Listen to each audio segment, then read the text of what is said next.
बाबा लोगों को मंदिरों में, मठ में, मतलब हमारे लिए बिल्कुल अविश्वसनीय है। आप अगर परिभाषा ही परिवर्तन करने की राह पर हैं, हमें तो ये लगता है कि अगर आप संत लोग सड़कों पर आकर के लोगों को जागृत करने का कार्य करें, हमारे लिए एकदम अद्भुत है। एक सवाल और उठता है कि उत्तराखंड, आप इस यात्रा को उत्तराखंड से प्रारंभ कर रहे हैं। आपने उत्तराखंड को ही क्यों चुना? क्योंकि कई राज्य हैं, कई जिले हैं, आप वहां से भी उसको प्रारंभ कर सकते थे। देख, एक सवाल मेरे मन में नहीं जागृत नहीं, हुआ, तब बिल्कुल मैंने बहुत आपसे अच्छी किया। चीज़ है, क्योंकि जो आपके मन में है वो कहीं ना कहीं और लोगों के मन में भी आएगा।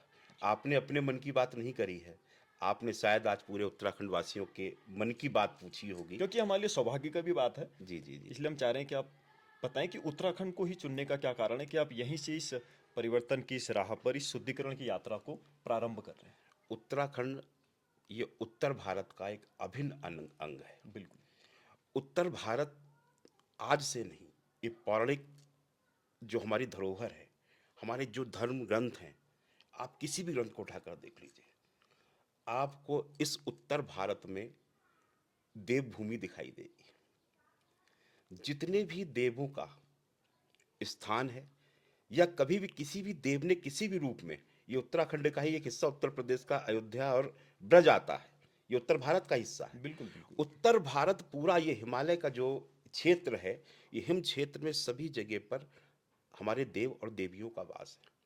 उत्तराखंड केवल उत्तराखंड नहीं है, देवभूमि है, ये देवों की भूमि है, ये माँ गंगा की भूमि है, ये माँ यमुना की भूमि है, ये माँ शारदे की भूमि है।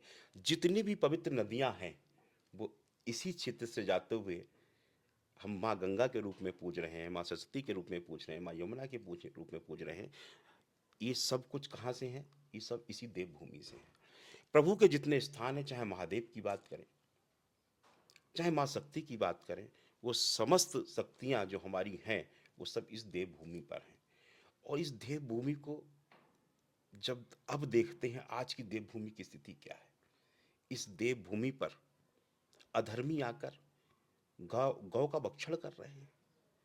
जहाँ पर हम गाय, गौ माता, बिल्कुल।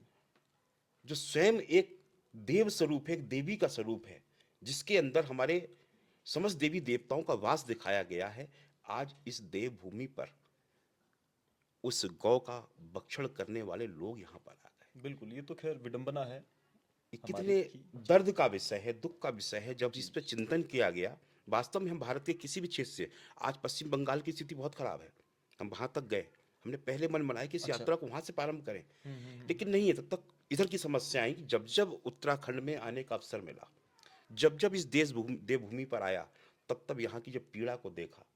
यहाँ पे आप जैसे युवाओं से जब परिचय होता है, मिलते हैं, जब आप लोग बताते हैं यहाँ की समस्याओं को। अभी हमारी एक बहन हमें जागेश्वर में मिली, उसने अपनी व्यथा सुनाई, तो मन, हृदय बहुत पीड़ित हुआ कि देखिए कितनी बड़ी पीड़ा, कितना बड़ा इस देवभूमि पर ऐसा। इसीलिए शायद बार बार हमें देखने को मिल रहा है, इस देवभूमि में कोई ना कोई ईश्वर नाराज हो रहा है। थोड़ा सा बताएंगे गुरुजी उस महिला के बारे में, मतलब। उस महिला का, जब उसने बताया कि भी अल्मोड़ा के अंदर एक मात्र शक्ति, देखिए क्या है, ये पहाड़ जो है ये सबसे अलग है, ये सुंदर है। बिल्कुल और बिल्कुल। इसकी यहाँ की जो सुंदरता है ना, यहाँ का भोलापन है। यहाँ जो भी है, जब कोई बाहर से अतिथि आता है, उसे भगवान के रूप में बड़ा सम्मान देते हैं। चाहे कोई व्यापार करने आए, चाहे कोई अतिथि के रूप में इस भूमि को, इस यहाँ की सुंदरता को, यहाँ के उपवन को, यहाँ के सब कुछ देखने आता है, तो पहाड़ का जो पहाड़ी है हमारा, वो चाहे माँ हो या भाई हो या बच्चा हो, तो सोचता है कि हमारे यहाँ कितने, हमारा अतिथि आया हुआ है, अतिथि सत्कार करता है, उसके अंदर बड़ी प्रेम भाव है।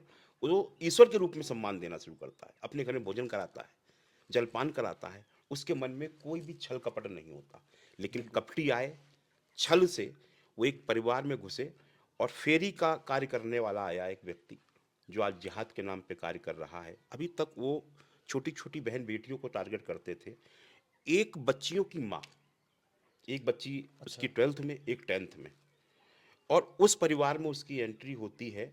तो जब कोई फेरी वाला आता है तो उसे भैया कह के, जो यहाँ की संस्कृति है, कोई वो किसी से भाभी कह रहा है, किसी से दीदी कह रहा है, किसी से माँ कह रहा है, चाची कह रहा है, बिल्कुल, तो वो उन्होंने महिला तो अपने आदर्श के आधार पे आदर्श के जो है आधार जी, जी, कर रही कि आपका एक प्रेम था, एक जी, स्नेह जी, जी, था। जी, बिल्कुल। लेकिन धीरे-धीरे क्योंकि उन्होंने कुछ इतनी चीज़ें देखी, वो उसको आकर्षित करने का प्रयास करता है अच्छा, और आज उन बच्चों की माँ को लेकर जितना भी घर के अंदर सामान था, जेवर था, पैसा था, वो महिला एक महिला को लेके यहाँ से भाग जाता है। बच्चे परेशान हैं, तड़प रहे हैं, वो परिवार जब मिलने आता, अपनी पीड़ा सुनाता है, तो मनोज जी वो दर्द जो था, हमने उसी समय निर्णय लिया जी। कि अभी हमें मेन मुख्य अगर इस यात्रा को हम प्रारंभ करें, तो क्यों ना देवभूमि से प्रारंभ करें। तो कहीं न कहीं इन समस्याओं को देखते हुए भी आपने निर् इस यात्रा को जो है करने का देवभूमि से निर्णय लिया है, इसको शुभारंभ यहाँ से करें। यहाँ से हम घर-घर जाएँ, गाँव-गाँव जाएँ, क्षेत्र में जाएँ, जो समस्याएँ हैं उनको सुनें, उनकी पीड़ा को जानें, उस पे लोगों के साथ चर्चा करें और चर्चा करें, जागृत किया जाए। जागृत किया जाए। इसलिए हमने देवभूमि को अपनी इस यात्रा के लिए शायद प्रभु का आदेश यही है, जी, जी, जी, भगवान का आदेश भी यही है बिल्कुल। कि आप इस कार्य को करें और सभी संतों ने, हम तो सब संतों का धन्यवाद करते हैं। जागेश्वर धाम के परम धाम है, वहाँ कुल सब मिलाकर के सभी देवों का वास यहाँ है, तो जी, इस वजह से आपने जो है यहाँ से प्रारंभ करने का प्रयास किया है जी, इस यात्रा को। जी, एक सवाल ये भी उठता है कि अक्सर मैं आपको सोशल मीडिया में देखता हूँ कि आप अक्सर कहते हैं कि सनातनियों को ही टारगेट किया जा रहा है, जबकि विश्व में कई और धर्म भी हैं जी, जी। और सिर्फ सनातन पे ही जो है टारगेट किया जा रहा है किसी अन्य धर्म के द्वारा। इस पे थोड़ा सा डिटेल से बता दीजिए कि कैसे आप किस आधार पे कह रहे हैं।